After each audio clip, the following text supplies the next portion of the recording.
ओम शांति। काली, कालजयी, केवल्य, आत्मा की चरम उत्कृष्ट अवस्था। केवली का सांकेतिक चित्रण है Kali, symbolic language about the process of enlightenment. Kali means कालजयी, काल मीन्स टाइम और समय, which is permanent. Soul is permanent, salvation is permanent. Kali is not a shape, it's a phase. मानव स्वभाव की जटिलता या विडंबना ये है कि वो संकेतों में ही उलझ कर रह गए। जैसे अज्ञानी पशु को किसी और इशारा करते हैं तो वो उस वस्तु की ओर ना देखकर उंगली की तरफ ही देखता है, इशारे नहीं समझता। ऐसे ही आडंबर का जन्म होता है। यही हाल आजकल हमारा भी है। हम सिर्फ वाक्य या चित्रों में ही उलझ गए हैं। अर्थ, ज्ञान या आशय तक तो पहुंच ही नहीं पाते। हमने उंगली को ही धर्म समझ लिया है, इशारों तक तो देखा भी नहीं। यहाँ पर उंगली को ही देखने वाले छल, धोखा, मिथ्यात्व, भ्रम या इल्यूजन में ही रहते हैं और इशारे या आशय, उल्लेख या सूचना को समझने वाले अल्यूजन यानी सम्यकत्व में होते हैं। Enlightenment is a phase of soul which is explained in a symbol काली। हजारों साल पहले मनुष्य का स्वभाव में हिंसा का बाहुल्य था। अज्ञानता से ज्ञान की ओर विकास होने लगता था। जिसमें अज्ञानता प्रबल होती थी, ज्ञान कम होता था। ज्ञानी पुरुष सदा से लोगों को उनकी मानसिकता से ही समझाने का प्रयास करते हैं। किसी को कीचड़ से निकालने के लिए स्वयं कीचड़ में उतरना ही पड़ता है। वो समय की ही मांग थी कि ज्ञानियों ने तत्कालीन मानसिकता से ही समझाया कि अपने भीतर के विकारों को मारो। आज का मनुष्य हिंसक नहीं है, पर इन आध्यात्मिक पर हिंसक दिखने वाली आकृति की आराधना से हिंसक होने की संभावना प्रबल होती है। संकेत का अर्थ जानने का प्रयास नहीं करते, आकृति में ही उलझ कर रह जाते हैं।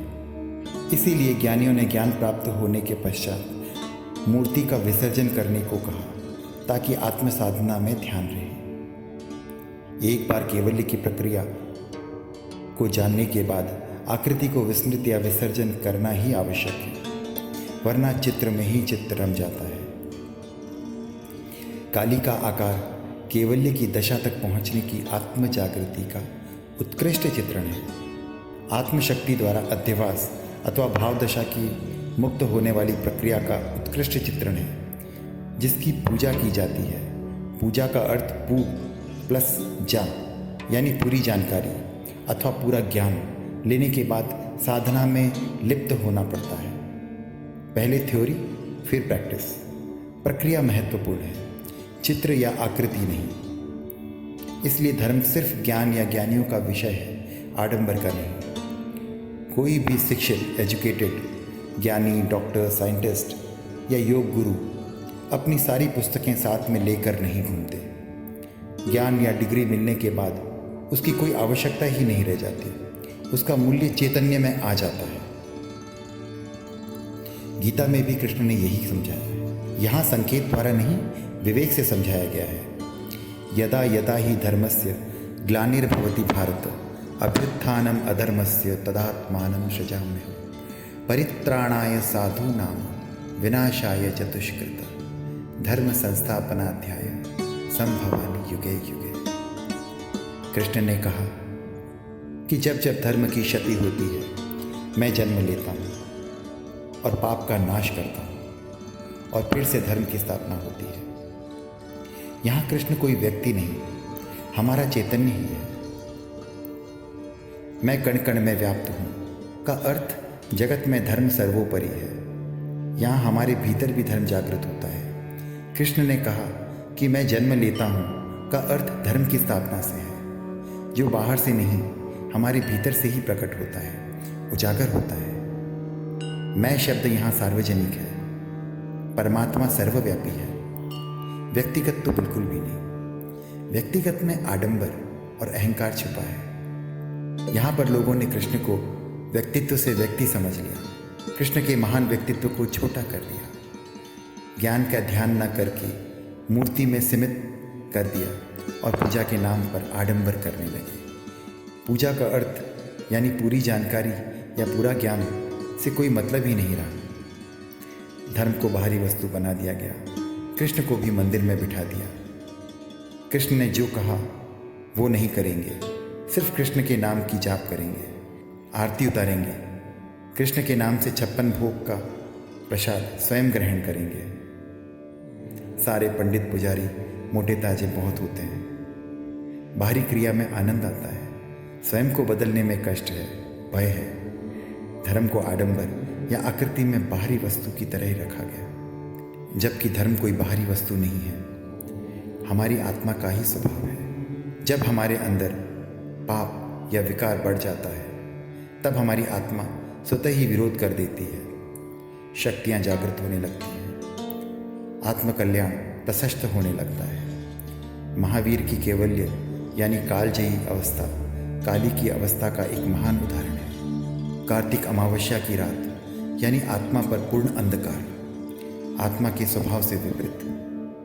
जैसे अंधेरे के बाद उजाला स्वतः ही प्रकट होता है, रात जितनी काली होती है, सुबह होने की संभावना बढ़ती जाती है।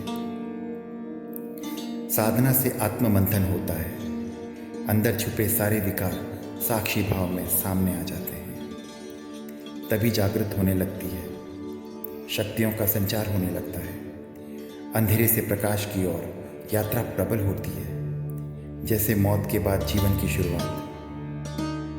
शक्ति स्त्री रूपा होती है, इसलिए शक्ति की आकृति को स्त्री से संबोधन किया गया है। विवेक को खंडा शस्त्र से दर्शाया गया है, जिससे हम अपने विकारों का सिरोच्छेद करते हैं। विकार यानी क्रोध, अभिमान, आसक्ति और लोभ आदि, जो हमें सबसे प्रिय रहे हैं, जो बुद्धि भ्रष्ट करते हैं, उनको कटे हुए सर से संबोधित किया गया है।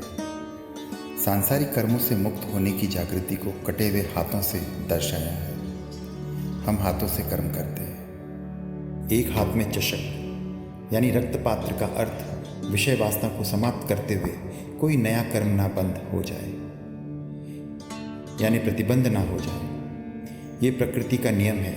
जैसे हर जीव अपने अंत से पहले नए बीज अवश्य रोप कर जाता है, हमारे कर्म भी जाते जाते नया कर्म का बंद करने के कारण यानी रक्त बीज छोड़ जाते हैं। खंडा और चषक यानी विवेक और संवर फिर से प्रतिबंध नहीं होने देते। एक हाथ से अभय मुद्रा का संकेत है, अर्थात किसी के भी भीतर भय उत्पन्न ना हो जाए, ऐसी भाव दशा। परम शांति की मुद्रा। जीभ का अर्थ, जीभ बाहर निकली हुई है, इसका अर्थ है सरस्वती सिद्ध होना, यानी केवल ज्ञान की अवस्था। ओनली नॉलेज, केवली, केवल ज्ञान, केवल्य की अवस्था। शिव के ऊपर कदम यानी मोक्ष के द्वार में कदम, केवल्य और मोक्ष के बीच का क्षण। ये कोई मामूली प्रक्रिया नहीं है, वीरों की वीरता है। सच्चे ज्ञान, सच्चे दर्शन से ही सच्चा चारित्र संभव है। महाकाली की साधना कोई महावीर ही कर सकता है। कार्तिक अमावस्या की रात को महावीर ने केवल्य को साध लिया। विवेक द्वारा संवर तत्व की जागृति हुई, कर्म प्रतिबंध और विकारों से मुक्त हुए, केवल्य को प्राप्त किया, सरस्वती सिद्ध हुई, अरहंत हुए, बुद्ध हुए, जन्म मरण से मुक्त हुए, यानी काल जयी हुए, काली हुए। महाकाली को सही मायने में जागृत किया और सिद्ध कर दिया। सतगुरु के बिना सच्चा ज्ञान ही संभव है। सच्चे ज्ञान के बिना सच्चा आचरण दुष्कर है, असंभव है। जीव सिर्फ मिथ्या आचरण और मिथ्या साधना यानी मिथ्यात्व का ही सेवन करता है, चित्र में ही उलझा रहता है। चित्र या मूर्ति सिर्फ पूजा के लिए है। पूजा यानी पूरी जानकारी, संपूर्ण ज्ञान प्राप्ति। जैसे हम अपनी स्कूल कॉलेज की कोई भी जनरल नॉलेज की बुक रूप, दृश्य, गंध या फिर स्पर्श को जानने के बाद अपने साथ लेकर नहीं घूमते। ज्ञान हमारे भीतर ही आ जाता है। हम प्रैक्टिस यानी साधना करते रहते हैं। इसलिए मूर्ति या ग्रंथ या ग्रंथियों का विसर्जन करें या विस्मृत करें और साधना में लगे, चारित्र में उतरे। जय महाकाली, जय महावीर, जय गुरुदेव। ओम शांति।